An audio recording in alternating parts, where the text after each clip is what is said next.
المزارع بيعاني بشكل كتير كبير. المعاناة الكبيرة اللي صارت هي الاعتداءات الإسرائيلية المتكررة على جنوب لبنان وعلى كل لبنان بشكل عام.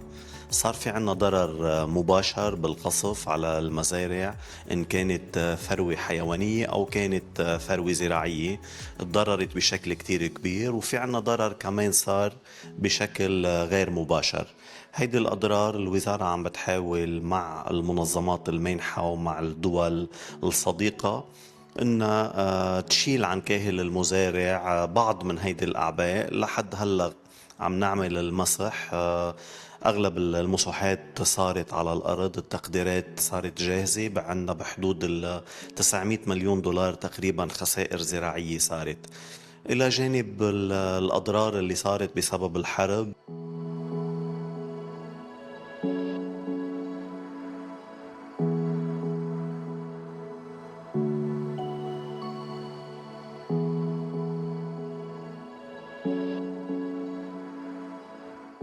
المشكلة الكبيرة اللي عم بتصير بالمنطقة يلي هي موضوع التغيرات المناخية اللي عم بتأثر بشكل كتير كبير على المزروعات وأنواعها.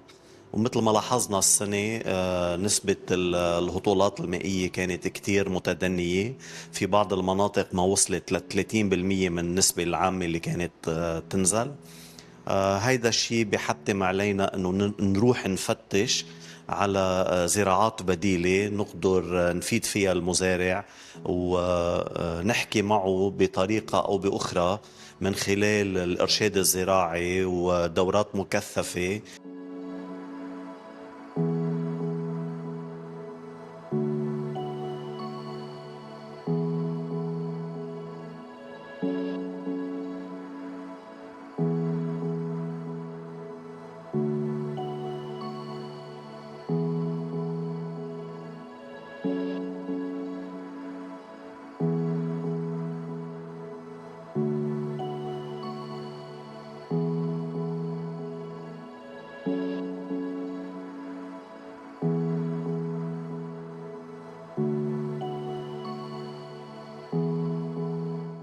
اليوم يعني الأسمدة الموجودة بالسوق هي لها عدة مصادر.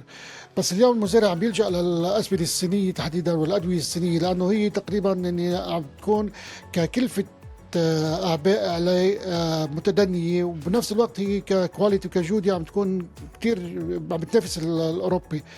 لذلك صار معظم المنتجات اللي بتشوفها عندنا اليوم هي منتجات صينية، وعم بياخد نتيجة المزارع، عم بيكون كتير موفر بموسمه الزراعي.